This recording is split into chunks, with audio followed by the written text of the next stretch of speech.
looking at the Home Strings Initiative, which is a part of NIDCOM's broad engagement with Nigerians in the diaspora, looking to bring people home to do internships and to work in Nigeria. And that's where DOA comes in. We want to enable that program and want to provide enough collaboration through the DOA internship programs to enable NIDCOM do this. The other aspect of what we do at NIDCOM, at DOA, is we do webinars, and through those webinars, we hope to be able to reach a broader audience about what DOA does, but more importantly about what is going on the continent of Africa in terms of development, innovation, and how people are rising up to address the challenges that are facing the continent. So that gives us a broader outreach avenue, and we look forward to meet through our webinars and also students and various stakeholders through our webinars. So with that, I am just going to hand over back to the NIDCOM team. Thank you again, everyone, for joining us, and welcome to this NIDCOM and DOA webinar. Thank you. Elian? Yeah, thank you. Thank you for that. Now that we know why we're here, I will call on our chief host, Honorable Abike Dabirawa, for her opening remark. Honorable Ma, you have the floor.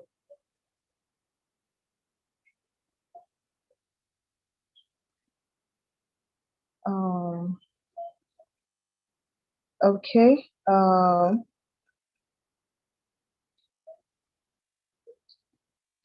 Okay, we will get back to that. I would call on our first guest speaker for today, Mr. Tokwe Esson, the chairman, NIDO America, for his presentation. Mr. Sir, you have the floor. Yeah, good morning, good afternoon, and good evening. Can you put my video on, please?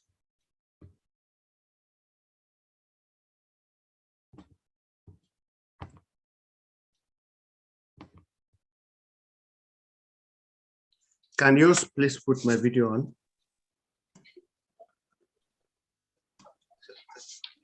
Okay, while he's doing that, I will just go ahead with my presentation.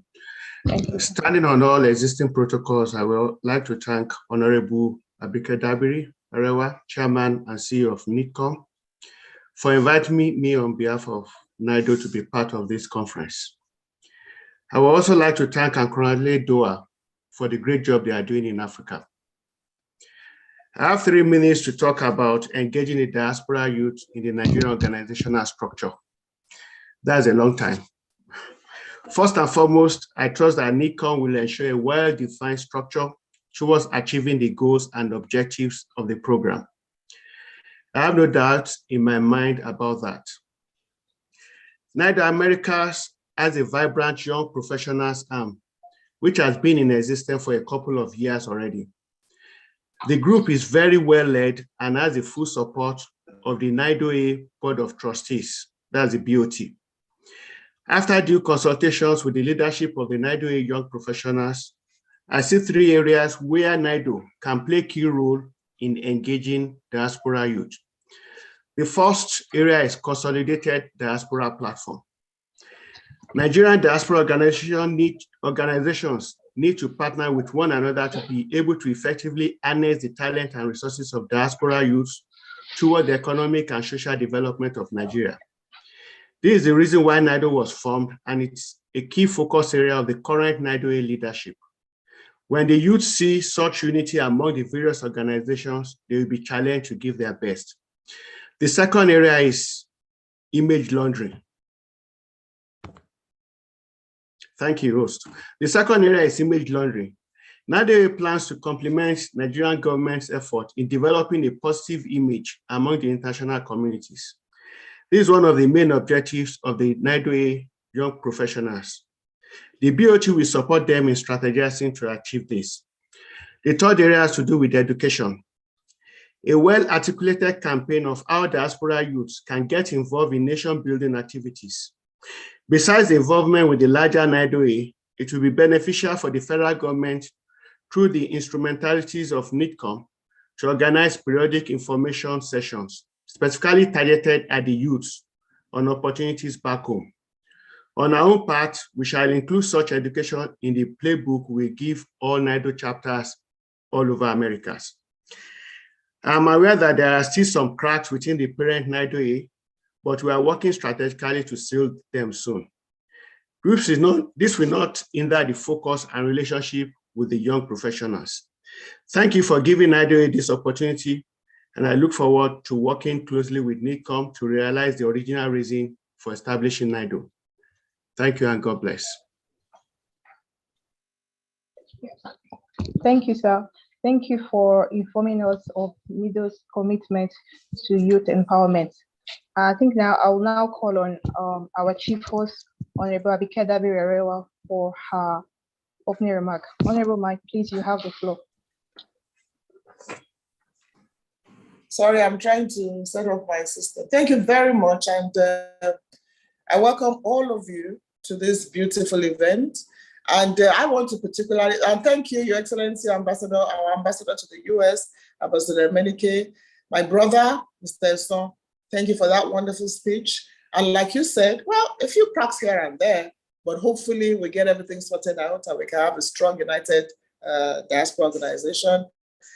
And DOA, I want to commend you. Actually, let's get this thing clear. This is not our initiative.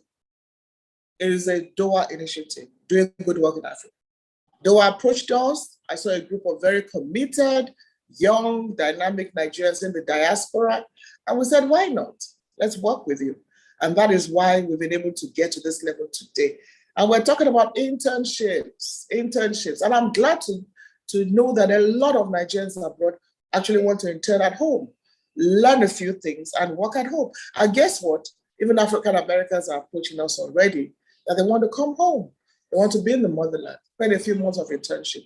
So I believe that this is the beginning of what should be a very good program that will impact Nigeria, as well as the people coming themselves. So I want to commend DOA for putting this together. So we have a team in NIDCOM specifically for this project of internship. So I think the whole of this idea is to look at the process, how it's going to be funded, how do you get the organizations, and where do you want to intern? So I look forward to the conversation moving on. And I want to encourage the younger generation of Nigerians abroad that you really need to get more involved. And that is the truth. And it's something else. Man came back, he has retired, and he said, why didn't I have put my leg in many, many years ago? So for the younger generation of Nigerians, second, third generation of Nigerians, this is your country, and we count on you. No matter how far a river flows, it cannot cut off its source. That's a Yoruba saying.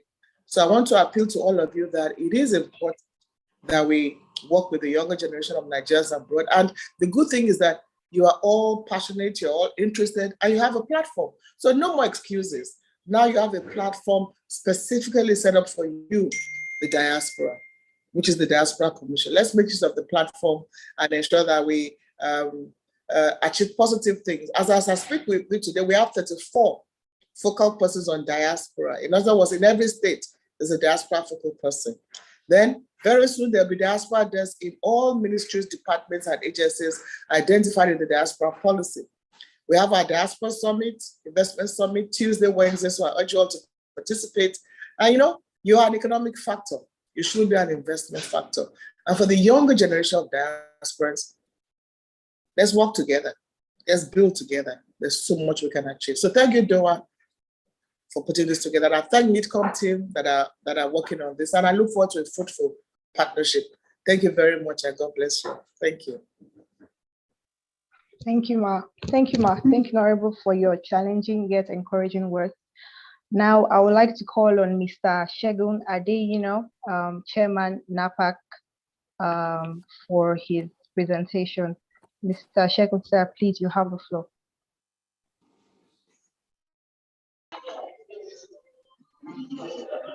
Good morning. Give me a second to just turn on my, I do apologize. Give me a second. Let me turn on my screen. Okay, sir.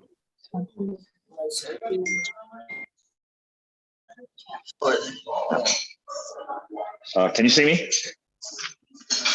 Yes, sir, we can. Welcome, sir. All right.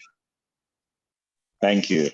First of all, thank you for having me at this important dialogue. I think it's important that we do talk about the future of Nigeria and Nigerians, and for the future of Nigeria.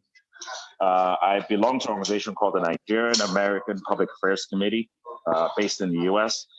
We actually have our convention ongoing right now, and we're talking about issues that are very similar to this. Before I go through my presentation, I do want to thank the Honorable Laberi Erewa for the work that she is doing and for bringing together this forum, because this is what's going to change us and in the things that we do. And we need to think about a strategy that's going to work for us, not a strategy that's imparted to us, or we look at other countries that we want to model after. I know most of you, I work in the field of IT, and I know most of you who are in IT or in that sphere. See, the Indians from India are dominating that field. And that's because they came up with a strategy that worked. They partnered with their diaspora. And this was before Y2K. I don't know how many of you are familiar with Y2K, where the idea during that time was when the system, it was a date thing. When the date changed, they needed to be able to address that date change because they felt it would impact several systems across the world. And this was, just with all kinds of computer devices. So what they did, what the diaspora did, was they partnered with their diaspora ministry in India, along with the India private industry, and they realized, let's build a strategy for India. And what they did was they trained, they opened up a lot of schools. The government made it possible with the diaspora, so they could open up institutions and trained a large population with skills that were required in IT to address some of the concerns that were upcoming for Y2K. They had a workforce of over 30,000 people trained by Y2K. And when Y2K came, nothing happened. But the one thing that happened was a lot of their resources, a lot of people who had the expertise were dispersed globally, because then the internet wasn't as cumbersome as it is today. So there were very few people who had skills that had to travel all over the world globally. So after Y2K, what happened?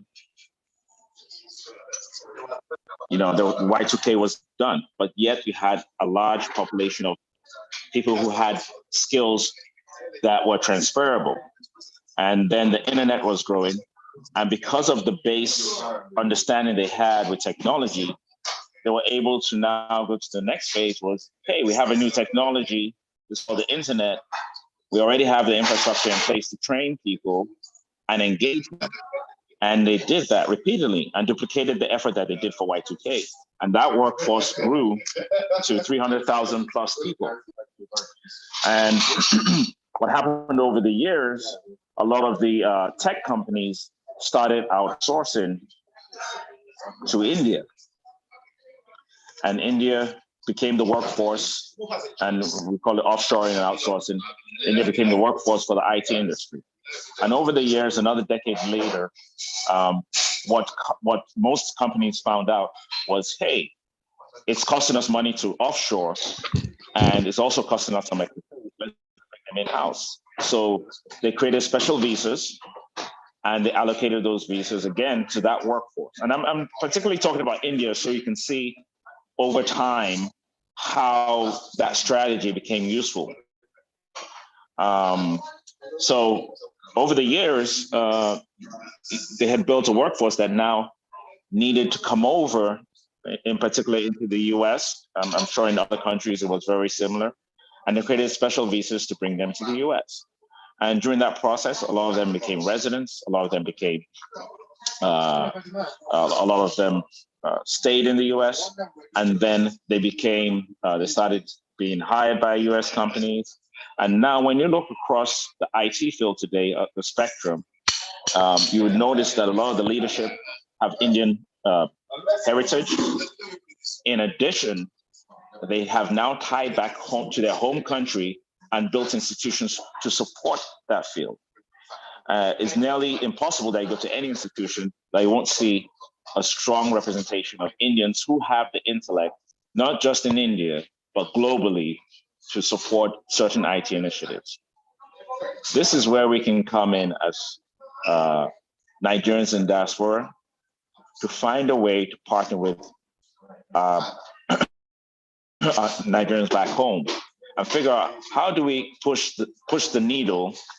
How do we go to that next phase that we can also be not just be employable overseas, but also at home, especially with the way technology is today, where everything is remote.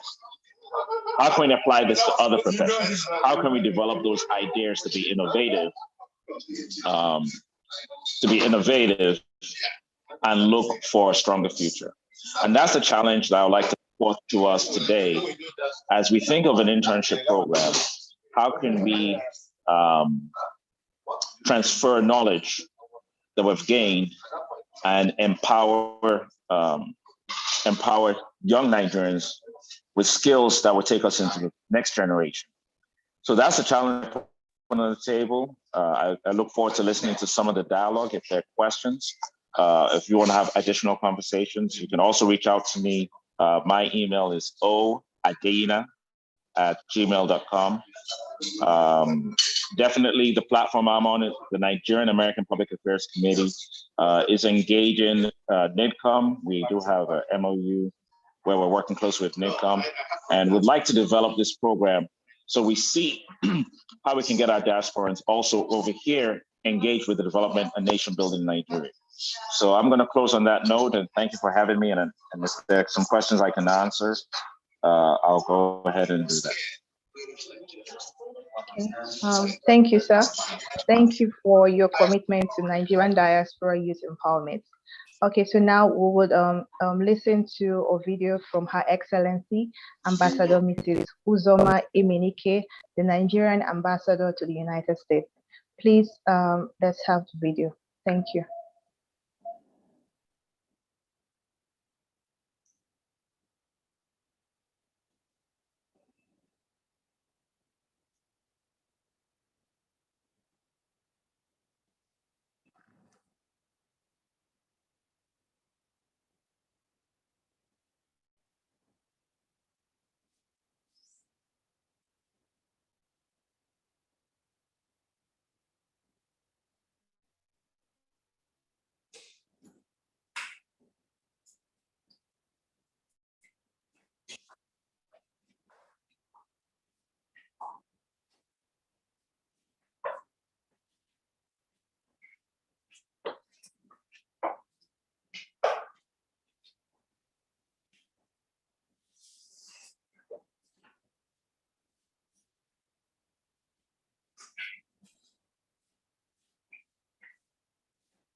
I'm not sure why the video isn't playing, but I think we would. Is it on now?